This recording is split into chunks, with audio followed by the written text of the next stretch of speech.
So ngayon kakain tayo ng yakiniku. So karamihan talaga dito sa mga Japanese gumagamit talaga ng bike. Talagang love na love nila yung exercise. And syempre, iwas pollution pa, di ba? So ang daming bike oh. May mga iba't ibang klaseng bikes din.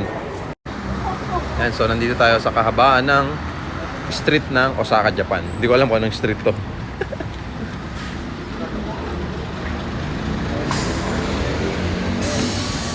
Dami. Ngayon, medyo ngayong oras, medyo dumami ng tao. Tsaka bukas na store.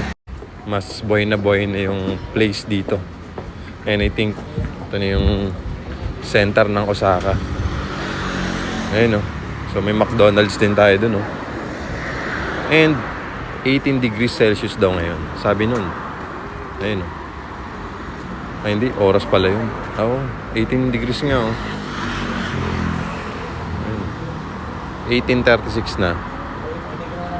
18 degrees Celsius yung temperature. Okay, let's go na. Tatawid na tayo sa kabila para makakain na tayo ng yakiniku.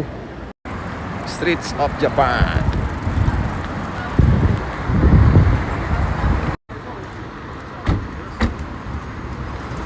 Ayos yun. Ano yun, rice?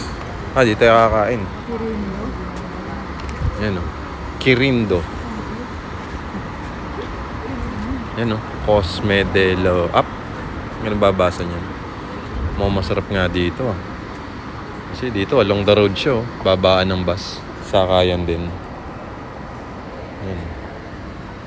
So maganda dito. Yung service namin pwede magantay doon sa kabilang street.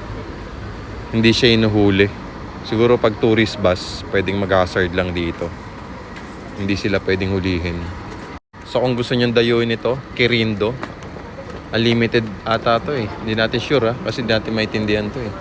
Unlimited 3,286. Yakiniku. So ito na. Hachiroku. Ito pala yung pangalan ng ng ating Anli Yakiniku.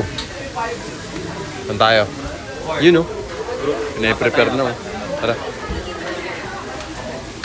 So ito no, meron na tayong pang anli dito na food. So pork, beef, and then marinated beef. May rice na.